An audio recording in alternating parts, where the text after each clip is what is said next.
चला गाडीमध्ये प्रवासी सगळे बसले वाटतंय. चला बोला तिकीट, बोला तिकीट. कंडक्टर तर रजनीकांत सारखाच दिसतोय.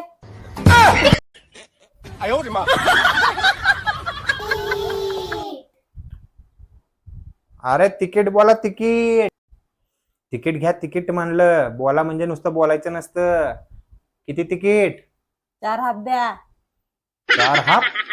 हा. पण तुम्ही तर सगळे मोठे दिसताय ना. मोठेच आहात सगळे तुम्ही. आणि अपंग आहोत. अपंग आहात? हा. माझ्या समोर तर सगळे चालत चालत आलाय. 2 हातपाय, 4 सगळं आता डोळे बिळे सगळं बोलता पण ना. एवढं सगळं तुम्ही सदृढ आहात. अपंग कुठून आहात तुम्ही? अपंग आहे म्हणे. कुठून अपंग आहात तुम्ही? ओ कंडक्टर साहेब, तुमचं बरोबर आहे. माझी मोठी मुलगी आहे ना. माठी का? अयो माठी. हा. माझी मोठी मुलगी आहे ना, हा. तिचे 2 दात पडलेत. बापरे.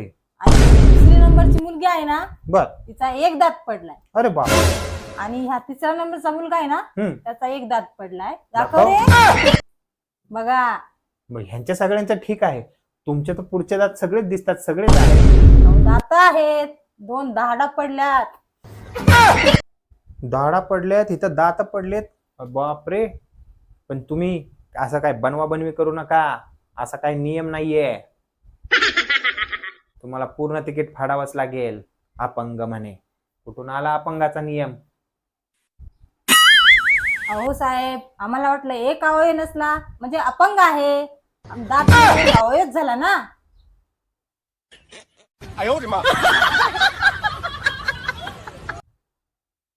नियम दाताला लागू नाही. तुम्हाला तिकीट काढावंच लागेल. आणि अशी फसवणूक करू नका. नाहीतर तुम्हाला पण रजनीकांत स्टाईल मध्ये दंड ठोके. आम्ही पण रजनीकांतचे फॅन आहोत हो. घेतो तिकीट घेतो. तिकीट.